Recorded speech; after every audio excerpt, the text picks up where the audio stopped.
नमस्कार दोस्तों, क्या आपने कभी सोचा है कि अगर हम अपने दिमाग को कंप्यूटर में अपलोड कर सकें तो जीवन कैसा होगा? क्या हम मौत से बच सकते हैं?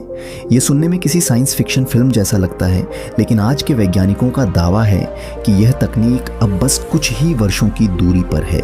इस वीडियो में हम विस्तार से जानेंगे कि माइंड अपलोडिंग क्या है, इसके पीछे कौन कौन सी टेक्नोलॉजी काम कर रही है, कौन से वैज्ञानिक इस पर रिसर्च कर रहे हैं, क्या चुनौतियाँ सामने हैं, और सबसे बड़ा सवाल, क्या हम सच में अमर हो सकते हैं? तो वीडियो अंत तक देखें, क्योंकि यहाँ हम आपको वो सारी जानकारी देंगे जो शायद आप पहले कभी नहीं सुनेंगे।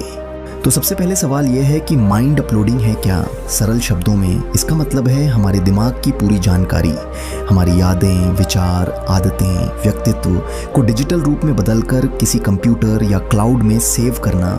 हमारा दिमाग करीब 86 अरब न्यूरॉन्स से बना है। ये न्यूरॉन्स इलेक्ट्रिकल सिग्नल्स और केमिकल प्रतिक्रियाओं के जरिए एक दूसरे से संवाद करते हैं। हर अनुभव, हर भावना, हर सीख, ये सब इन्हीं न्यूरॉन्स में संग्रहित होती है। अगर वैज्ञानिक हमारे दिमाग का पूरा नक्शा बना लें और उसकी हर कनेक्शन, हर पैटर्न को डिजिटल रूप में कॉपी कर लें, तो सिद्धांततः हम अपने मस्तिष्क की प्रतिलिपि कंप्यूटर में रख सकते हैं। यह विचार नया नहीं है। दशकों से वैज्ञानिक ब्रेन मैपिंग कर रहे हैं। MRI, fMRI और हाई रेजोल्यूशन स्कैनर की मदद से वैज्ञानिक मस्तिष्क की संरचना को समझ रहे हैं। इसके साथ ही आर्टिफिशियल इंटेलिजेंस यानी AI और सुपर कंप्यूटर हमारी मदद कर रहे हैं ताकि जटिल डेटा को प्रोसेस कर सकें। अगर हम दिमाग की हर जानकारी को गणना योग्य बना सकें तो एक दिन माइंड अपलोडिंग संभव हो सकती है। अब सवाल आता है, क्या यह सिर्फ कल्पना है या सच में इस पर काम हो रहा है? आपने ब्रेन टू कंप्यूटर इंटरफेस यानी BCI का नाम जरूर सुना होगा। ये तकनीक दिमाग और मशीन के बीच सीधा संवाद स्थापित करती है। इसके पीछे सबसे बड़ा नाम है इलन मस्क का न्यूरालिंक। न्यूरालिंक दिमाग में छोटे इलेक्ट्रोड इम्प्लांट करके न्यूरल सिग्नल्स को पढ़ता है और मशीन में ट्रांसफर करता है। इसका उद्देश्य है कि चलना फिरना, बोलना जैसी क्षमताएं खो चुके लोग फिर से जीवन जी सकें। इसके अलावा दुनिया भर में कई रिसर्च सेंटर इस दिशा में काम कर रहे हैं। MIT, हार्वर्ड और कई यूरोपीय प्रयोगशालाओं में मस्तिष्क की संरचना को डिजिटल रूप में बदलने की कोशिशें जारी हैं। क्वांटम कंप्यूटिंग का भी यहाँ बड़ा रोल है। सामान्य कंप्यूटर की तुलना में क्वांटम कंप्यूटर जटिल डेटा को अधिक तेजी से प्रोसेस कर सकता है। मस्तिष्क की संरचना बेहद जटिल है। ऐसे में क्वांटम तकनीक इसके डेटा को समझने में मदद कर सकती है। कुछ वैज्ञानिक होल ब्रेन एमुलेशन यानी पूरे दिमाग की नकल बनाने की बात कर रहे हैं। यह बेहद कठिन है, लेकिन इसका सपना लोगों को आकर्षित कर रहा है। तो क्या हम बस कुछ साल दूर हैं? यह पूरी तरह से कहना मुश्किल है, लेकिन रिसर्च की रफ्तार देखकर लगता है कि निकट भविष्य में इसके शुरुआती प्रयोग सामने आ सकते हैं। अब जबकि सुनने में यह बहुत शानदार लगता है, लेकिन माइंड अपलोडिंग में कई बड़ी चुनौतियां हैं। पहली चुनौती, दिमाग की जटिलता। हमारे मस्तिष्क में अरबों न्यूरॉन्स हैं और उनके बीच ट्रिलियन कनेक्शन। क्या हम हर कनेक्शन को सही तरीके से स्कैन कर सकते हैं? क्या हम उस जानकारी को बिना गलती के डिजिटल रूप में सेव कर सकते हैं? दूसरी चुनौती, चेतना की नकल। हम सिर्फ दिमाग की संरचना कॉपी कर सकते हैं, लेकिन क्या इससे हम बन जाएंगे? हमारी भावनाएं, अनुभव, आत्मा, क्या ये सब डिजिटल रूप में ट्रांसफर हो सकते हैं? तीसरी चुनौती, डेटा स्टोरेज और ऊर्जा।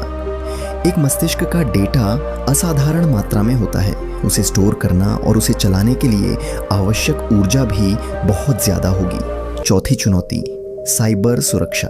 अगर किसी का दिमाग डिजिटल रूप में सेव होगा तो क्या हैकर्स उसे चुरा सकते हैं? क्या आपकी यादें चोरी हो सकती हैं? पांचवी चुनौती, मानसिक स्वास्थ्य। क्या डिजिटल रूप में अपनी चेतना को देखने से व्यक्ति मानसिक रूप से संतुलित रह पाएगा? इन सभी सवालों का जवाब अभी विज्ञान के पास पूरी तरह नहीं है, लेकिन यह स्पष्ट है कि रास्ता आसान नहीं है। फिर भी वैज्ञानिक इसके समाधान खोजने में जुटे हैं। अब सबसे बड़ा सवाल, क्या हमें यह तकनीक अपनानी चाहिए? अगर माइंड अपलोडिंग संभव हो जाए तो क्या हम अमर हो सकते हैं? और अगर हाँ, तो क्या यह सबके लिए होगा या सिर्फ अमीरों के लिए? इसके साथ कई नैतिक समस्याएं जुड़ती हैं। क्या डिजिटल रूप में हमारी पहचान बनी रहेगी? क्या यह असली मैं होगा या सिर्फ एक कॉपी? कई लोग यह भी मानते हैं कि अगर हमारी यादें और व्यक्तित्व डिजिटल रूप में होंगे तो कोई भी हमारी पहचान चुरा सकता है। क्या इंसान अपनी भावनाओं, रिश्तों और आत्मा को मशीन में रख पाएगा? क्या डिजिटल चेतना से मानसिक तनाव और भ्रम बढ़ सकते हैं? इसके अलावा धार्मिक दृष्टिकोण से भी यह सवाल उठता है कि क्या आत्मा को डिजिटल रूप में स्थानांतरित करना सही है या नहीं। वैज्ञानिक कहते हैं कि इस तकनीक के साथ हमें नैतिक दिशा निर्देश तय करने होंगे ताकि इसका उपयोग सही उद्देश्य के लिए किया जाए। अब कल्पना कीजिए, अगर माइंड अपलोडिंग सच हो जाए तो हमारा जीवन कैसा होगा। हमारे दिमाग का डिजिटल रूप क्लाउड में सेव होगा। हम अलग अलग डिवाइसेस से अपनी चेतना को एक्सेस कर सकते हैं। बीमार व्यक्ति अपने शरीर को छोड़कर नई डिजिटल पहचान में जीवन जी सकता है। अंतरिक्ष में यात्रा करना आसान हो जाएगा क्योंकि डिजिटल चेतना को किसी भी मशीन में अपलोड किया जा सकता है। लेकिन इसके साथ नए खतरे भी होंगे। अगर किसी का दिमाग गलत हाथों में चला गया तो उसकी पहचान का दुरुपयोग हो सकता है। फिर भी यह तकनीक हमें नई संभावनाएं देगी। शिक्षा, मानसिक स्वास्थ्य, रोगों का इलाज और मानव जीवन की लंबी अवधि। क्या आप तैयार हैं उस दुनिया के लिए जहां शरीर की सीमाएं खत्म हो जाए? ये सवाल आने वाले वर्षों में पूरी मानवता के सामने होगा। विज्ञान हमें एक नई दिशा दिखा रहा है। तो दोस्तों, माइंड अपलोडिंग एक रोमांचक लेकिन बेहद जटिल यात्रा है। विज्ञान की मदद से हम अपने दिमाग की संरचना को समझ सकते हैं, लेकिन यह यात्रा नैतिक, तकनीकी और मानसिक चुनौतियों से भरी है। फिर भी शोध लगातार आगे बढ़ रहा है और यह संभव है कि कुछ वर्षों में हमें इस दिशा में बड़े कदम देखने को मिले। आप क्या सोचते हैं? क्या हमें इस तकनीक को अपनाना चाहिए या इससे डरना चाहिए? नीचे कमेंट करके बताइए।